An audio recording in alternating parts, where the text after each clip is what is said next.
નડિયાદ ખાતે સરદાર વલ્લભભાઈ પટેલની 150મી જન્મ જયંતિ નિમિત્તે જિલ્લા કક્ષાની પદયાત્રાનો શુભારંભ સ્ટેશન રોડ સરદાર પ્રતિમાથી કરી અને સરદાર વલ્લભભાઈ પટેલના જન્મસ્થાને સમાપન કરવામાં આવ્યું હતું। આ પ્રસંગે નડિયાદના લોકલાડીલા ધારાસભ્ય શ્રી પંકજભાઈ દેસાઈ, દેવુસિંહ ચૌહાણ તેમજ જિલ્લા ભાજપ પ્રમુખ શ્રી નયનાબેન પટેલ તેમજ સંતરામ મંદિરના નિર્ગુણદાસજી મહારાજ તેમજ અન્ય મહાનુભાવો ઉપસ્થિત રહ્યા હતા। ભારત માતાની સેવા અને સન્માન માટે આ સંકલ્પ લઉં છું। કારીગરોનું સમર્થન કરી સ્થાનિક ઉદ્યોગોને પ્રોત્સાહન આપીશ।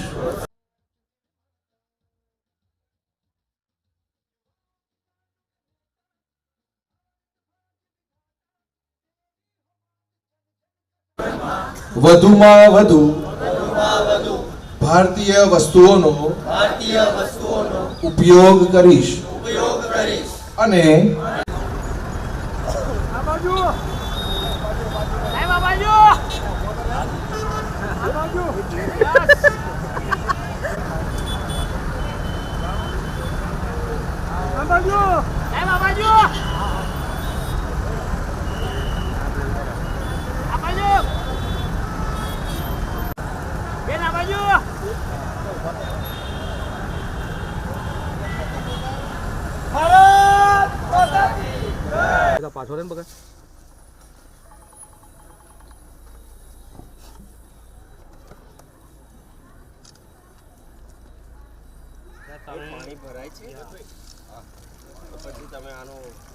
દેશના યશસ્વી પ્રધાનમંત્રી આદરણીય નરેન્દ્રભાઈ મોદી સાહેબના માર્ગદર્શન હેઠળ રાષ્ટ્રનાયક વિશ્વના લોહ પુરુષ સરદાર પટેલ સાહેબના 150મી જન્મજયંતિના આ અવસરને સમગ્ર રાષ્ટ્રમાં એકતા યાત્રાના સ્વરૂપે એક રાષ્ટ્ર શ્રેષ્ઠ રાષ્ટ્ર યોજના હેઠળ જ્યારે આપણે આ 150મી જન્મજયંતિ ઉજવીએ છીએ ત્યારે રાષ્ટ્રીય યાત્રાઓ પણ થવાની છે, રાજકીય કક્ષાની પણ યાત્રાઓ થવાની છે અને આજે ખેડા જિલ્લામાં સરદાર સાહેબના જન્મસ્થળે આ યાત્રાનું સમાપન થઈ રહ્યું છે।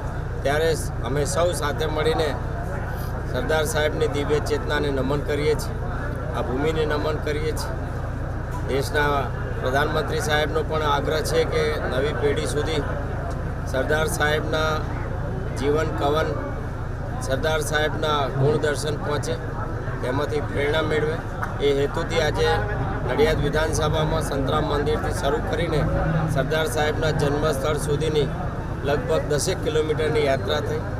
ઠેર ઠેર ઠેકાણે ભવ્ય સ્વાગત કરવામાં આવે।